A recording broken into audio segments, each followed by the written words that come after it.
اور کہا جا رہا تھا کہ انفلیشن اب تو ڈبل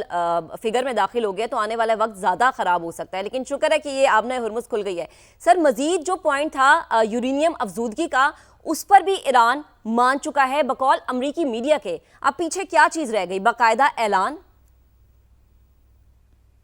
جی باقاعدہ اعلان اور ڈونلڈ ٹرمپ کی آمد، جو خود انہوں نے کہا کل جب وہ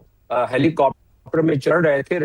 لاس ویگس جانے کے لیے، تو اس وقت جب اخباری نمائندوں سے جب ان کی بات ہو رہی تھی تو انہوں نے خود اس چیز کا اپنے زبانی بتایا کہ اگر یہ ڈیل ہو جاتی ہے تو میں بھی وہاں جاؤں گا، شاید میں بھی پہنچ جاؤں، جو اس کا انداز ہے۔ لیکن میرا اپنا تجزیہ یہ کہتا ہے کہ وہ ضرور آئیں گے، اور کیوں آئیں گے میں بتا دوں۔ دنیا جس درد میں مبتلا ہو گئی تھی، اس کا اندازہ جنگ چھیڑنے والوں کو، امریکہ اور اسرائیل کو نہیں تھا۔ اسرائیل خود بہت درد میں مبتلا ہو گیا، اب بھی وہاں کچھ علاقوں سے دیمونا سے دھوئیں اٹھ رہے ہیں، اب بھی حیفا سے دھوئیں اٹھ رہے ہیں کچھ مقامات پر، اب بھی تل ابیب سے دھوئیں اٹھ رہے ہیں۔ تو ایران بھی، اور ایران کے پاس according to intelligence agencies published کہ اب بھی 50% سے زیادہ ان کے پاس وہ میزائل ہیں۔ تو یہ سارا اسرائیل کو بھی اندازہ تھا، اسرائیل کو بھی تھوڑا، اسرائیل باز تو خیر نہیں آئے گا لیکن اس کو بھی تھوڑا سا چاہیے تھا کوئی پاز جس میں کہ وہ اپنے آپ کو ریگین کرے۔ لیکن بہرحال اس میں ڈونلڈ ٹرمپ کا ایک بہت بڑا کردار ہے کہ جو ان کو اپنے عوام کی ایک پریشر ملا، اور انہوں نے خود بتایا اخباری نمائندوں سے بات کرتے ہوئے کہ مجھے احساس ہے کہ کتنی معیشت کی لحاظ سے پرابلم امریکہ میں ہو رہی ہے، اور اپنے کمپین میں انہوں نے کہا تھا کہ موبائل کی قیمت گراؤں گا، اور یہ تو معاملہ ہی دوسرا ہو گیا۔ اور آپ کو میں بتاتا چلوں، ڈونلڈ ٹرمپ کو اس چیز کا بہت ادراک، اور ریپبلکن کو اور امریکنز کو بہت ادراک ہے کہ جب بھی پیٹرول کی یہ کروڈ آئل کی قیمت $110 سے بڑھی ہے امریکہ میں پچھلے 100 سالوں میں، تو اس دور حکومت کی، اس وقت کی حکومت، چاہے وہ ریپبلکن کی ہو یا وہ ڈیموکریٹس کی ہو، تو ان کی 20 سے 24 سیٹیں جو ہیں ضائع ہو جاتی تھیں، ہار جاتے تھے وہ اپنے اس میں لوور ہاؤس میں خاص طور پہ، اور اپر ہاؤس میں بھی۔ تو وہ اس میں مڈ ٹرم الیکشن میں ہار جاتے تو ان کی اکثریت ٹوٹ جاتی تو چند کانگریس مین اور وومن نے کہا تھا کہ ہم تو 25 امینڈمنٹ کو انووک کریں گے اور امپیچمنٹ کا سلسلہ کریں گے۔ بہت سارے خطرات وہاں بھی شروع ہو گئے تھے، لیکن واپس میں اس بات پر آ جاتا ہوں کہ جو آئل کا معاملہ ہے، آپ کو مسلسل یہ گراف نیچے نظر آتا جائے گا۔ اگلے 2-3 دن آپ دیکھیں گے کہ آئل اپنی شکل میں یا اس سے کم میں آ جائے گا۔ اسی طریقے سے سٹاک جس طریقے سے گرا تھا، اسی طریقے سے آپ دیکھیں گے کہ تقریباً 3 ٹریلین کے قریب اشتراک میں گراوٹ، اسٹاکس میں گراوٹ آئی تھی، اب دوبارہ بڑھتا شروع آپ دیکھیں گے۔ تو ان تمام چیزوں کو اگر دیکھیں، اور پھر باقی جو میں ذکر کر چکا ہوں کہ جن چیزوں کی کمی، خوراک کی کمی ہونے والی تھی، اب شکر ہے کہ کھاد اب بھی مل جائے گی ان آبادگاروں کو، ان کسانوں کو۔ تو کچھ خوراک میں جو 30% کمی ہونی تھی دنیا میں، اس میں کم از کم اس کا مسئلہ حل ہو جاتا۔ تو اس لحاظ سے اگر دیکھا جائے، آپ نے مجھ سے سوال کیا، سوال کا دوسرا حصہ افزودگی، یورینیم افزودگی کے بارے میں۔ ایران نے جب پچھلی مرتبہ بھی جب JCPOA ہو رہی تھی تو رشیا کے حوالے کیا تھا نا انہوں نے اپنی افزودہ شدہ مٹیریل، اور رشیا نے اس کو ڈی گریڈ کر کے واپس ان کے حوالے کیا تھا پہلے بھی۔ تو ایران کو تو اگر آپ ان کے سٹیٹمنٹ دیکھیں، اور خاص طور پر آخری سٹیٹمنٹ آپ دیکھیں عمان کے فارن منسٹر کی، جو کہ جنیوا میں جو وہ میڈیٹ کرا رہے تھے، اور انریچمنٹ کے حوالے سے انہوں نے کہا تھا کہ ایران کافی حد تک راضی ہو گیا ہے، لیکن اس کے فوراً اس پر حملہ ہو گیا۔ جون میں بھی اسی طرح بات ہوئی۔ تو ایران کو اس وقت، کیونکہ ایران کے 10 پوائنٹس تھے، اور در حقیقت میں آپ کے چینلز پہ باقی جگہوں پر کہتا رہا ہوں کہ در حقیقت وہ 3 پوائنٹ ہیں، وہ پوائنٹس کی ریپیٹیشنز ہے۔ اسی طرح 15 پوائنٹ در حقیقت 4 پوائنٹ ہے۔ تو وہ مجھے ان چیزوں کا ایک عکس نظر آ رہا تھا۔ تو اس لحاظ سے جو ہماری میڈیشن، اور جو ہماری تقودو ہوئی، اور جو ہماری شب و روز محنت کی گئی ہے ہمارے اکابرین نے،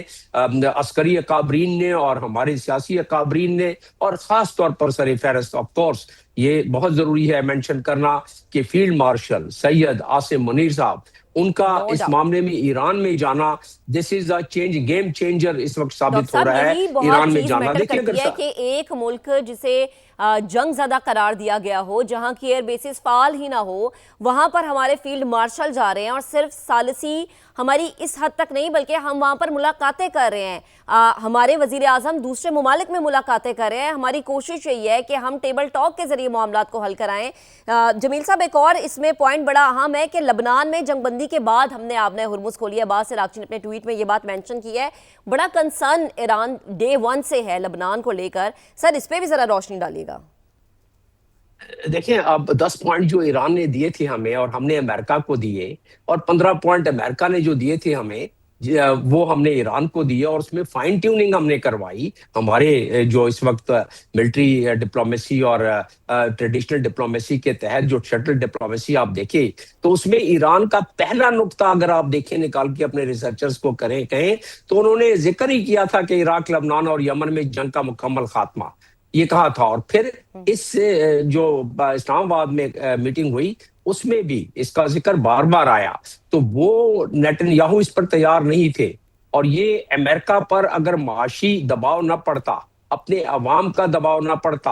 اور امریکہ میں کانگریس کا دباؤ نہ پڑتا، ریپبلکنز اس میں سے کچھ ایسے ہیں جو کہ اس میں دباؤ میں آ گئے، اور اس کی وجہ سے اگر ایک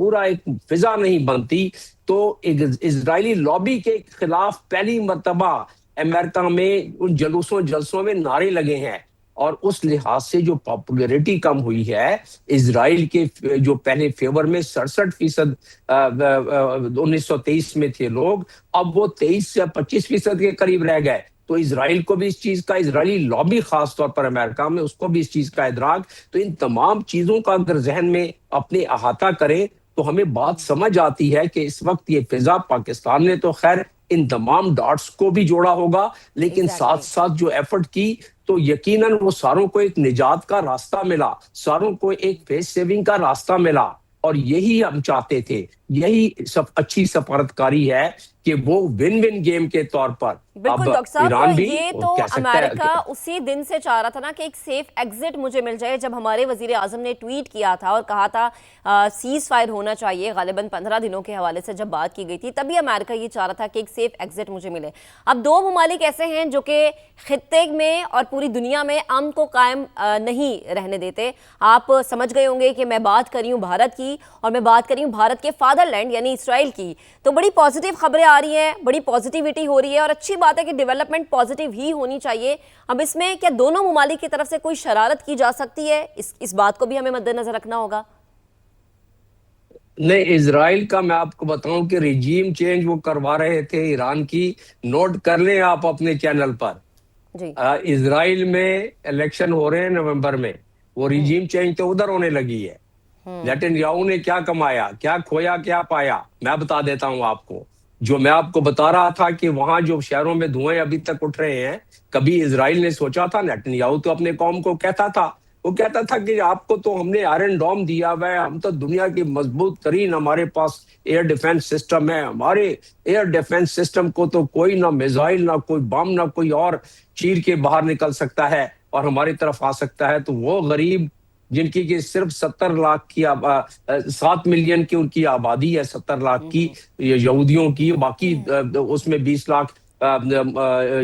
فلسطینی مسلمان ہیں اور باقی قوموں کے لوگ ہیں، مذاہب کے لوگ ہیں۔ تو 70 میں سے تو آدھے تو 5 لاکھ کے قریب تو جون میں بھاگ گئے تھے ملک چھوڑ کے کہ بھئی ہم اپنے اپنے ملک میں جا رہے ہیں، یہاں تو بنکروں میں رہنا پڑتا ہے، 23 گھنٹے بنکر میں اوپر نیچے جا رہے ہیں، کبھی اوپر آتے ہیں کبھی نیچے، بنکر میں تنگ ہو گئی تھی پوری قوم، اسرائیل بھی۔ تو وہ تو ہار گئے الیکشن اگلے نومبر میں، یہ نوٹ کر لیجئے گا، چلا دینا ہے آپ نے یہ اپنے اس وقت جب یہ ہارتے ہیں۔ تو ریجیم چینج تو ادھر ہو رہی ہے۔ ایران میں تو وہ سسٹم اسی طرح قائم ہے، لیکن ڈونلڈ ٹرمپ کہتے ہیں، ہم سر آنکھوں پر قبول کرتے ہیں، ڈونلڈ ٹرمپ کہتے ہیں کہ ہم نے ریجیم چینج کر دیا ہے، 95% ہم نے ان کی لیکن ڈاکٹر صاحب یہ ریجیم چینج والا خواب جو ٹرمپ کا تھا وہ پورا نہیں ہوا، اور اس بات کو اب بہت سارے امریکنز خود بھی اعتراف کرتے ہیں، اس بات کا ساتھ رہے گا۔